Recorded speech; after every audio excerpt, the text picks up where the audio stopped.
अस्सलाम वालेकुम स्टूडेंट्स। आज का हमारा टॉपिक है डायपोल इंटरेक्शन और हम लोग इसके साथ दूसरा टॉपिक करेंगे हाइड्रोजन बॉन्डिंग।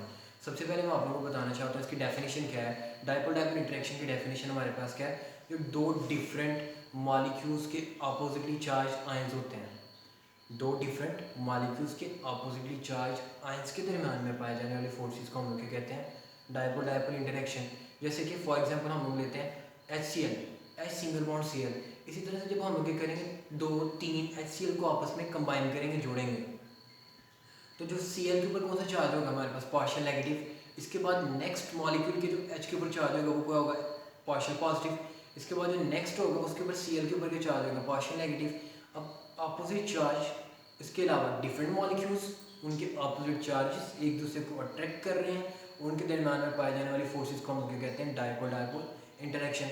इसके बाद हमारे पास एक्सप्लेनेशन में क्या चीज़ आती है, तमाम की तमाम इंटरमॉलिक्यूलर फोर्सेस को, जितनी भी इंटरमॉलिक्यूलर फोर्सेस जब हम लोग उनको कंबाइन करते हैं या उनको कलेक्टिवली हम लोग क्या नाम देते हैं, वंडरवॉल फोर्सेस का। और तमाम की तमाम वंडरवॉल फोर्सेस जो इंटरमॉलिक्यूलर फोर्सेस को कंबाइन करने के बाद, कलेक्ट करने के बाद बनती हैं, वो क्या होती हैं, इलेक्ट्रिकल इन नेचर। उनकी नेचर क्या होती है, इलेक्ट्रिकल। दूसरा पॉइंट क्या आ रहा है हमारे पास, जो आप लोग के पास इंटरमॉलिक्यूलर फोर्सेस इनके दरमियान में पाई जा रही हैं, वो क्या होंगी, बहुत ज़्यादा वीक होंगी।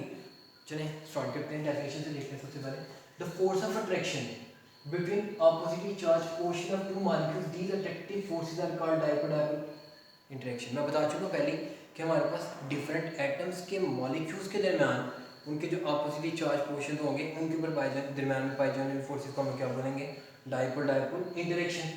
इसकी एक्सप्लेनेशन क्या है, all intermolecular forces which are collectively called, जो मैं पहले पॉइंट बता चुका, तमाम की तमाम इंटरमॉलिक्यूलर फोर्सेस जिनको हम लोग कलेक्ट करेंगे कलेक्टिवली, उनको हम लोग क्या नाम देते हैं, वंडर वॉल फोर्सेस का। और जो क्या होती है, इलेक्ट्रिकल इन नेचर, जिनकी नेचर क्या होती है, इलेक्ट्रिकल। उसके बाद अगला पॉइंट क्या है, they result from the attraction of opposite charges. ये कैसे वजूद में आती हैं, ऑपोजिट चार्जेस की अट्रैक्शन की वजह से। ऑपोजिट चार्जेस से क्या मुराद है, हमारे पास एक एटम के ऊपर पॉजिटिव चार्ज, दूसरे के ऊपर नेगेटिव चार्ज। पॉजिटिव और नेगेटिव एक दूसरे को अट्रैक्ट करते हैं, रूल है।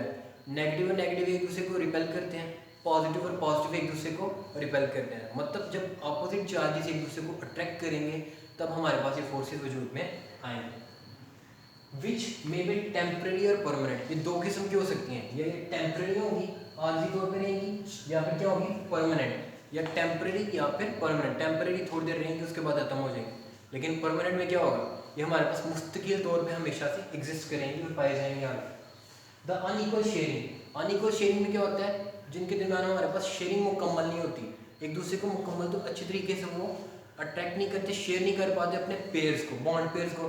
जैसे सिंगल कोवेलेंट बॉन्ड में एक एक इलेक्ट्रॉन, डबल कोवेलेंट बॉन्ड में double electrons, triple covalent bond में ट्रिपल इलेक्ट्रॉन्स।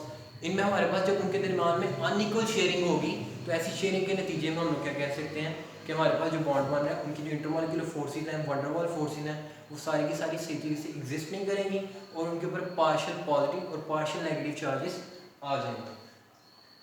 अब इसके नतीजे में हमारे पास पॉजिटिव एंड अदर नेगेटिव। लेकिन जो एंड स्लाइटली चार्जेस हैं, ये स्लाइटली चार्जेस कौन से होंगे, पार्शियल। पार्शियल का मतलब और स्लाइटली का मतलब एक ही है, बिल्कुल थोड़े से पॉजिटिव, बिल्कुल थोड़ा सा नेगेटिव। अब इसके बाद हम लोग करते हैं अपना अगला टॉपिक। आज का हमारा सेकंड टॉपिक है explanation of hydrogen bonding. Hydrogen bonding को हम लोग किस तरह से एक्सप्लेन कर सकते हैं। सबसे पहले हाइड्रोजन बॉन्डिंग के बाद हमारे पास डेफिनेशन क्या है, जो हमारे पास partial positively charge hydrogen atom हो, वो किसी भी डिफरेंट एटम, किसी भी दूसरे एटम के पार्शियल नेगेटिव चार्ज के हिस्से को अट्रैक्ट करेगा और उनके दरमियान में जो फोर्सेस बनेंगी, उन फोर्सेस को हम लोग हाइड्रोजन बॉन्डिंग का नाम देते हैं। ऐसा बॉन्ड जो पार्शियल पॉजिटिवली चार्ज हाइड्रोजन के किसी दूसरे पार्शियल नेगेटिव चार्ज वाले एटम के साथ कंबाइन करने से वजूद में आता है, उसको हम लोग क्या नाम देते हैं, हाइड्रोजन बॉन्डिंग का नाम देते हैं। ऐसी तमाम फोर्सेस को हम लोग क्या नाम देंगे, हाइड्रोजन बॉन्डिंग का। और ये फोर्सेस ऑफ अट्रैक्शन बहुत ज़्यादा स्ट्रॉन्ग होती हैं। जैसे कि एग्जांपल देता हूँ मैं आप लोगों के सामने, हमारे पास ईथर है, अल्कोहल है और वाटर है। वाटर का बॉइलिंग पॉइंट अल्कोहल की निस्बत ईथर की निस्बत क्या होगा, बहुत ज़्यादा होगा। उसकी रीज़न क्या है, क्योंकि वाटर के दरमियान स्ट्रॉन्ग हाइड्रोजन बॉन्डिंग एग्जिस्ट कर रही, स्ट्रॉन्ग हाइड्रोजन बॉन्डिंग की फोर्सेस पाई जा रही है। इसके अब हम लोग देखते हैं एक्सप्लेनेशन और एग्जाम्पल। सबसे पहले एक्सप्लेनेशन क्या है, due to this bonding boiling points of compounds are affected greatly। इनकी जो उनके forces of attraction hydrogen bonding की वजह से जो उनके बॉइलिंग पॉइंट होंगे बहुत ज़्यादा मुतासिर होते हैं। रीज़न क्या है, जैसे ही आप उनके दरमियान किसी भी एटम के दरमियान में जब फोर्सेस ऑफ अट्रैक्शन ज़्यादा होंगी तो डेफिनेटली उसके बॉइलिंग पॉइंट क्या होंगे, हाई हो जाएंगे। फोर्सेस ऑफ अट्रैक्शन वीक होंगी, उनका बॉन्ड वीक होगा।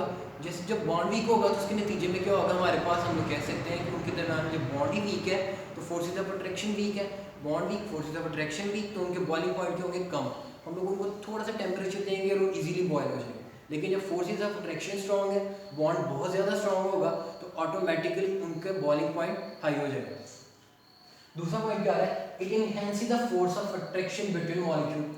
जो मैं पहले बता चुका हूँ कि हमारे पास जितनी हाइड्रोजन बॉन्डिंग स्ट्रॉन्ग होगी, बॉन्ड उतना ज़्यादा अच्छा बनेगा, उतना ज़्यादा एटम्स एक दूसरे के करीब होंगे, उनके दरमियान में जो डिस्टेंस होंगे बहुत कम होंगे और वो केमिकली कंबाइन करके अच्छे तरीके से वर्क कर सकेंगे।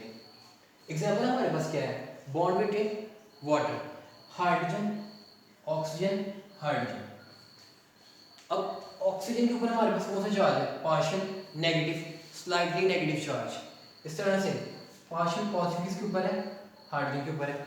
ऑक्सीजन के ऊपर पार्शियल नेगेटिव, हाइड्रोजन के ऊपर पार्शियल पॉजिटिव। इसी तरह से नीचे वाले के ऊपर भी सेम। अभी एक दूसरे को क्या कर रहे हैं, पार्शियल पॉजिटिव और पार्शियल नेगेटिव, ये जो ऑपोजिटली चार्ज एटम्स हैं एक दूसरे को अट्रैक्ट कर रहे हैं, केमिकली कंबाइन कर रहे हैं, एक दूसरे के साथ जुड़े हुए हैं। ये हमारे पास इसकी क्या है, एग्जाम्पल। इसी तरह से दूसरा वाटर का मॉलिक्यूल, तीसरा, चौथा, ये आपस में जुड़े हुए हैं और इनके दरमियान में जो फोर्सेस ऑफ अट्रैक्शन है डॉटेड लाइन से इनको रिप्रेजेंट किया है, वो कौन सी फोर्सेस है, intermolecular forces. Intermolecular forces are weak forces of attraction and hydrogen bonding strong force of attraction. अब इसके बाद हम लोग चलते हैं इसके एक एग्जाम्पल की तरफ। अब सबको पता है कि बर्फ़ पानी की सतह के ऊपर तैरती है, पानी नीचे रहता है और बर्फ़ तैर के ऊपर आ जाती है।